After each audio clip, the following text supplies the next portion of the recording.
All right, we're going to dive right in and tackle one of the most difficult and most important questions people have when they read the Bible. Yeah, it's a blunt question, I know, but it's a question that comes up for a reason, right? It comes up after reading some very specific and frankly disturbing passages in the Old Testament. A lot of people have walked away from these texts feeling confused, angry, and just wondering, what is the Bible actually saying here? You've probably seen this accusation online. It's a powerful and really disturbing claim, and it's almost always tied to a specific law in Deuteronomy chapter 22.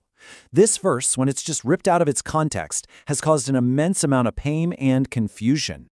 So our goal here is not to brush this aside or make excuses. It's to look directly at the text, to understand its world and its context, and to see the full picture. So let's get into the details and see what's really going on in these ancient laws and stories. First things first, before we even get to the controversial verse, we have to start with the Bible's clearest statement on this entire topic. We need to understand the legal foundation that the rest of Deuteronomy 22 is built on. So the law lays out a couple of different scenarios. The first one is about consensual adultery that happens within a town. In that case, both people are considered responsible. But then it gives a second case, an attack in the countryside, a place where a woman's cries for help probably wouldn't be heard. And the law makes a critical distinction right here. And the verdict? It is absolutely crystal clear. The man who committed the assault is put to death. The woman? She is found to have no guilt at all. This is the Bible's foundational, explicit law on rape.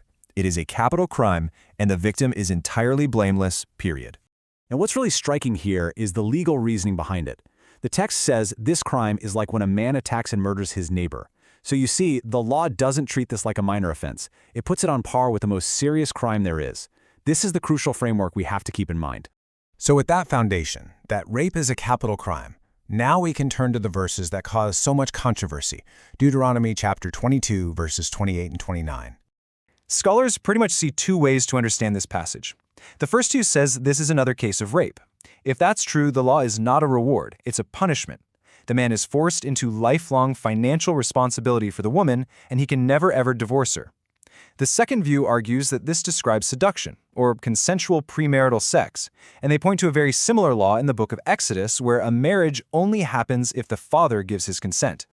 But regardless of which interpretation you think is right, there's one piece of context that changes everything, and it's the piece that most online critiques completely ignore. So here's the crucial point. Just a few verses earlier, the text has already defined rape as a crime punishable by death. Therefore, verses 28 and 29 can't possibly be redefining rape as something acceptable that just leads to a marriage. That would be a complete legal contradiction. It has to be addressing a different scenario or a different part of justice.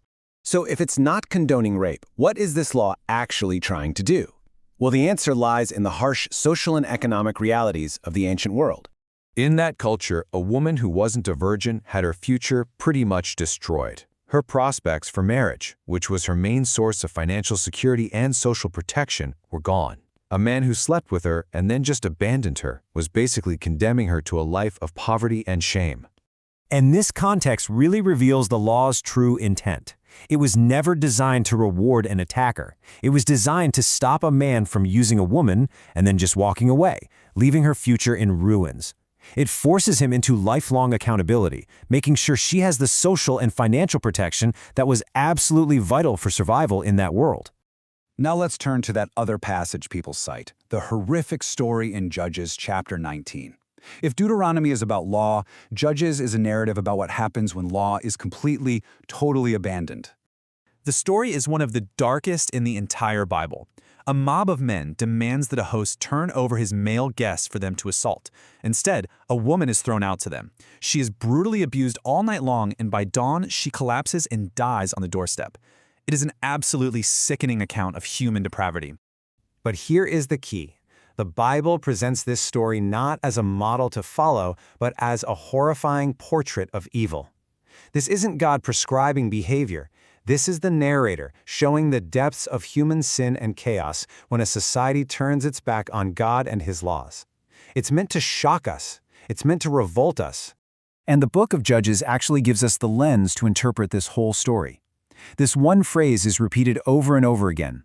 It's the narrator's summary of that whole era, a time of moral and spiritual anarchy, where there was no leadership and no one followed God's law. The story of Judges 19 is the ultimate, terrifying example of that chaos.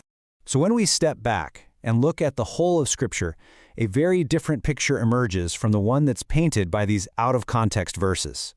The Bible consistently treats sexual violence as a profound evil. It's condemned in the law, as we saw in Deuteronomy. Its horrific reality is exposed in narratives like Judges 19. And it's seen as something that God himself will judge, a destructive force that just tears apart the fabric of a community. And this is so important. If you've been hurt by these passages or by people who have twisted them to justify abuse, please hear this. The God of the Bible does not approve of that evil.